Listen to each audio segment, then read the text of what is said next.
السلام علیکم۔ 11 اگست سے خیبر پختونخوا کے ضلع باجوڑ میں سیکیورٹی فورسز شدت پسندوں کے خلاف مسلح کارروائیاں کر رہی ہیں۔ اس کارروائی کو آپریشن سربقف کا نام دیا گیا ہے۔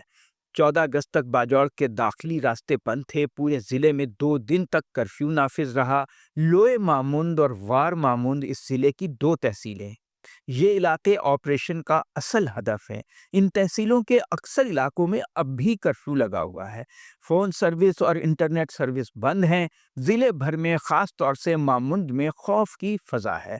سڑکیں اور بیشتر بازار بند ہیں۔ 8 سے 9 ہزار خاندانوں کے تقریباً 60 ہزار افراد علاقہ اور گھر بار چھوڑ کر نقل مکانی کر چکے ہیں اور کیمپوں میں مشکل حالات میں رہ رہے ہیں۔ سیکیورٹی ذرائع کا کہنا ہے کہ علاقے میں تقریباً 300 شدت پسند موجود ہیں، جنہیں انٹیلیجنس رپورٹس کی بنیاد پر ہدف بنایا جا رہا ہے۔ یہ ایک ٹارگیٹڈ آپریشن ہے۔ قبائلی اضلاع کے عام لوگوں میں اس آپریشن کی خاصی مخالفت ہے اور اس کے بارے میں بہت سے شکوک و شبہات پائے جاتے ہیں۔ اس معاملے کو قدرے تفصیل سے دیکھتے ہیں۔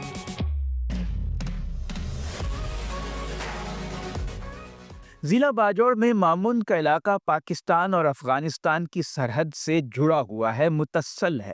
اس کے ساتھ مشرق میں مالاکنڈ اور دیر، جبکہ مغرب میں افغانستان کا علاقہ کنڑ لگتا ہے۔ افغانستان سے متصل تمام سرحدی علاقے شدت پسندوں کی تخریبی کارروائیوں کی لپیٹ میں ہیں۔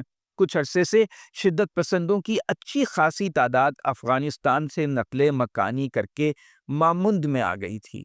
ان شدت پسندوں کا تعلق تحریک طالبان پاکستان سے ہے، جسے حکومتی حلقے خوارج کا نام دیتے ہیں۔ باجوڑ میں سرگرم ان شدت پسندوں میں سے بعض کا تعلق مامند سے ہی ہے اور کچھ کا تعلق افغانستان سے بھی ہے۔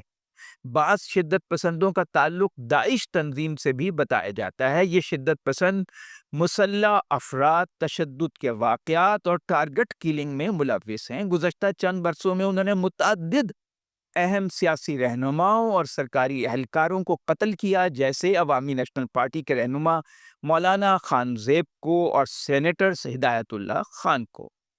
کئی سرکاری اہلکار ان کی جانب سے بم دھماکوں میں مارے گئے۔ 2 سال پہلے جمعیت علماء اسلام کی ایک ریلی پر داعش نے خودکش حملہ کیا، اس میں 55 لوگ جاں بحق ہو گئے تھے۔ یہ شدت پسند مقامی لوگوں سے بھتہ وصول کر رہے تھے، اس لیے ان کا سدباب کرنا بہت ضروری ہو گیا تھا۔ مامند میں شدت پسندوں کے خلاف یہ کوئی پہلا آپریشن نہیں ہے۔ اس سے پہلے سن 2008 میں بھی سیکیورٹی فورسز نے ان کے خلاف اسی علاقے میں 1 سال تک کارروائی کی تھی۔ اس وقت شدت پسند بھاگ کر افغانستان چلے گئے تھے، جہاں افغان طالبان کے ساتھ ان کے گہرے تعلقات ہیں، کیونکہ دونوں کا امیر ایک ہی شخص ہے، ملا ہیبت اللہ، جو قندھار میں مقیم ہے۔ افغان طالبان زبانی کلامی تو پاکستانی طالبان سے لا تعلقی کا اعلان کرتے ہیں، لیکن عملی طور پر ان کو پناہ دیتے ہیں، ان کی مدد کرتے ہیں۔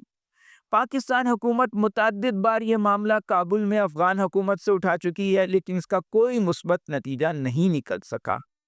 ایک سوال پیدا ہوتا ہے کہ شدت پسندوں کے خلاف بار بار عسکری کارروائی کا کیا فائدہ ہے، کیونکہ پہلے بھی ایسا آپریشن کیا گیا تو وہ ختم نہیں ہوئے، بلکہ بھاگ کر سرحد پار چلے گئے تھے اور چند سال بعد واپس آ گئے تھے۔ تکلیف تو مقامی پرامن آبادی کو اٹھانا پڑی، جنہیں اپنا گھر بار چھوڑ کر اندرون ملک دوسرے مقامات پر ہجرت کرنا پڑی۔ پہلے آپریشن میں عام لوگوں کے گھر مسمار کر دیے گئے تھے۔ اس کے باعث لوگوں کو بہت شدید مالی نقصان ہوا تھا۔ ایک رائے یہ ہے کہ ان شدت پسندوں سے مذاکرات کر کے مسئلے کا حل نکالا جائے۔ صوبہ خیبر پختونخوا میں حکمران جماعت تحریک انصاف بھی اسی حق میں ہے، مذاکرات۔ اسی لیے سیکیورٹی فورسز کی موجودہ کارروائی سے پہلے شدت پسندوں کے ساتھ بات چیت شروع کی گئی۔ 29 جولائی سے سیکیورٹی فورسز نے ان شدت پسندوں کے خلاف آپریشن شروع کر دیا تھا، لیکن ایک روز بعد ہی اسے روک دیا گیا، کیونکہ شدت پسندوں اور حکومت کے درمیان امن مذاکرات شروع ہو گئے تھے۔ مقامی روایت کے مطابق جرگوں کا اہتمام کیا گیا۔ ان جرگوں میں مقامی قبائلی رہنما اور منتخب ارکان اسمبلی بھی شامل تھے۔ وزیر اعلیٰ خیبر پختونخوا علی امین گنڈا پور بھی مشاورت میں شریک رہے۔ مامند میں جماعت اسلامی کا اچھا خاصا اثر و رسوخ ہے۔ وہاں پر جو امن جرگہ بنا ہوا ہے اس کی قیادت جماعت اسلامی سے تعلق رکھنے والے مقامی رہنما صاحبزادہ ہارون الرشید کر رہے ہیں۔ تحریک انصاف کے سابق رکن قومی اسمبلی گلظفر خان بھی جرگے میں خاصے متحرک ہیں۔ تاہم جرگے کے مذاکرات کا کوئی نتیجہ نہیں نکلا کیونکہ دونوں فریق اپنے اپنے موقف پر ڈٹے رہے۔ شدت پسندوں نے اپنا بیانیہ نہیں چھوڑا، وہ شہری آبادی سے باہر نکلنے پر تیار نہیں ہوئے، نہ اسلحہ چھوڑنے پر۔ سیکیورٹی فورسز اس بات پر راضی نہیں ہوئی کہ شدت پسندوں کو علاقے میں من مانی کرنے کی اجازت دی جائے۔ مذاکرات کے بیچ ایک مرتبہ جنگ بندی ہوئی بھی، لیکن دیرپا ثابت نہیں ہوئی۔ 11 اگست سے سیکیورٹی فورسز نے دوبارہ ان کے خلاف بھرپور کارروائی شروع کر دی۔ مامود میں 3 روز کا کرفیو نافذ کر دیا گیا اور فورسز نے اس کارروائی میں شدت پسندوں کے ٹھکانوں کو تباہ کرنے کے لیے گن شپ، ہیلی کاپٹرز اور توپ خانے کا استعمال کیا۔ زیادہ تر کارروائیاں مامون تحصیلوں کے دیہات میں کی گئیں۔ بعض مقامی میڈیا کے ذریعے یہ اطلاعات بھی ہیں کہ شدت پسندوں نے بھی سیکیورٹی فورسز پر حملے کیے ہیں۔ ایک ایسا حملہ چند روز پہلے صدیق آباد پھاٹک کے قریب کیا گیا۔ دوسری طرف لوئے مامون کے علاقے میں بدھ کے روز ایک مارٹر گولہ گرنے سے ایک ہی خاندان کے 3 افراد جاں بحق ہو گئے۔ مرنے والوں میں ایک عورت اور 2 بچے شامل تھے۔ عام شہری اس پر مقامی لوگوں نے سخت احتجاج کیا، بڑا مظاہرہ ہوا۔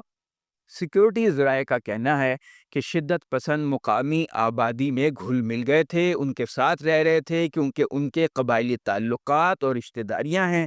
یہ شدت پسند لوگ عام پرامن مقامی باشندوں کی آڑ لے کر اپنی کارروائیاں کرتے ہیں۔ یہ لوگ عام گھروں میں بھی رہ رہے تھے اور مساجد میں بھی، اس لیے ضروری تھا کہ پرامن مقامی لوگوں کو ان سے الگ کیا جائے تاکہ جب ان کے خلاف عسکری کارروائی کی جائے تو عام لوگ متاثر نہ ہوں۔ اس لیے جب فوجی آپریشن شروع ہوا تو عام لوگوں نے اس علاقے سے نقل مکانی شروع کر دی تاکہ وہ نقصان سے بچ سکیں۔ انہیں اپنا گھر بار چھوڑنا پڑا۔ یہ ان کے لیے ایک تکلیف دہ صورتحال ہے۔ اس وقت باجوڑ اسپورٹس کمپلیکس، مختلف سکولز اور کالجز باجوڑ میں اور خیمہ بستیوں میں ہزاروں خاندان پناہ گزین ہیں۔ ان میں پردہ دار عورتیں اور بچے بھی ہیں۔ ان میں سے بیشتر لوگوں کا کہنا ہے کہ ان کا کوئی پرسان حال نہیں، ان کا روزگار ختم ہو گیا، مال و اسباب گھروں میں رہ گیا۔ ان عارضی پناہ گاہوں میں اکثر جگہ بجلی نہیں ہے، وہ زندگی کیسے گزاریں؟ لوگ زمین پر ننگے فرش پر سو رہے ہیں۔ صوبائی یا وفاقی حکومتیں ان کی مدد نہیں کر رہی، یہ ان کا موقف ہے۔ لوگ حکومتوں کو برا بھلا کہہ رہے ہیں۔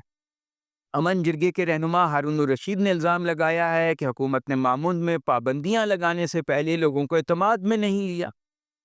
اس کے برعکس ضلعی انتظامیہ اور دیگر سرکاری اداروں کا کہنا ہے کہ وہ ریلیف کیمپوں میں بے گھر افراد کو سہولتیں مہیا کر رہے ہیں۔ ضلعی انتظامیہ کا کہنا ہے کہ 550 تقریباً سرکاری اور نجی اسکول ہیں جہاں نقل مکانی کرنے والے افراد کو ٹھہرانے کا بندوبست کیا جا رہا ہے۔